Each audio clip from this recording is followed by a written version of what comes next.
I'm Mr. New Jersey. If you've ever watched a New Jersey gubernatorial debate, you may have heard candidates say something along the lines of, "My administration will fight for every New Jerseyan, from Cape May Point to High Point."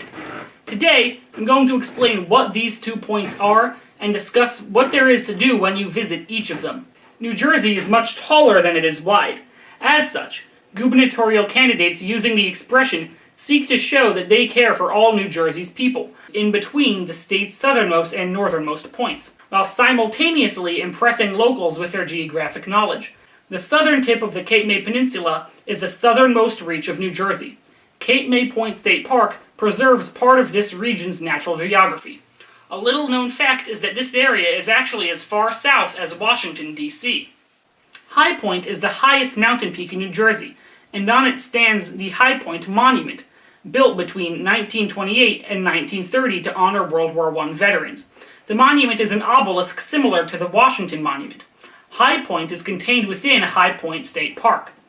The northernmost land in New Jersey is technically Carpenter's Point, just a few yards from the spot in the Delaware River where New Jersey, Pennsylvania, and New York meet. However, because of High Point's vertical and monumental aspects, and because High Point and Carpenter's Point are in the same township anyway, that township being Montague, High Point is often treated as the symbolic and colloquial northernmost point in New Jersey.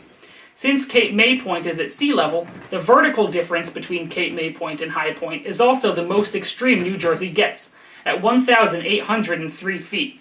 High Point and Cape May Point could not be more geographically different, representing perfectly the two natural faces of New Jersey. High Point State Park is mountainous and forested, defined by the Appalachian Mountains which run through it. Cape May Point State Park is almost entirely flat, defined by its swamps and its beach. I went to High Point in winter and Cape May Point in summer, so I experienced some brutal temperature extremes as well. From High Point, one can see the states of New Jersey, Pennsylvania, and New York. From Cape May Point, on a clear day, one can make out Delaware's shore across the Delaware Bay. This means that from High Point and Cape May Point collectively, one can see every state that New Jersey borders. High Point State Park is by far the larger of the two parks, containing over 50 miles of nature trails in 16,091 acres, compared to Cape May Point State Park's roughly 4 miles of nature trails in 244 acres. Hiking the trails is not required to reach either of the two extreme points, as parking lots are located near each. Getting from the High Point parking lot to the monument, however, does require going up several yards of inclined paths. Note that part of the Appalachian Trail runs through High Point State Park.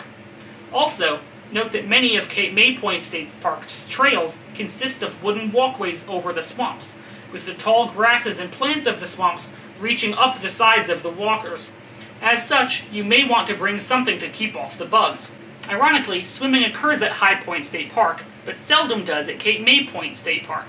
This is because visitors, weather permitting, may swim in High Point State Park's Lake Marcia during the summer through Labor Day weekend between 10 a.m. and 6 p.m. when lifeguards are on duty, while visitors to Cape May Point State Park are expected to do whatever swimming they desire in the nearby city of Cape May.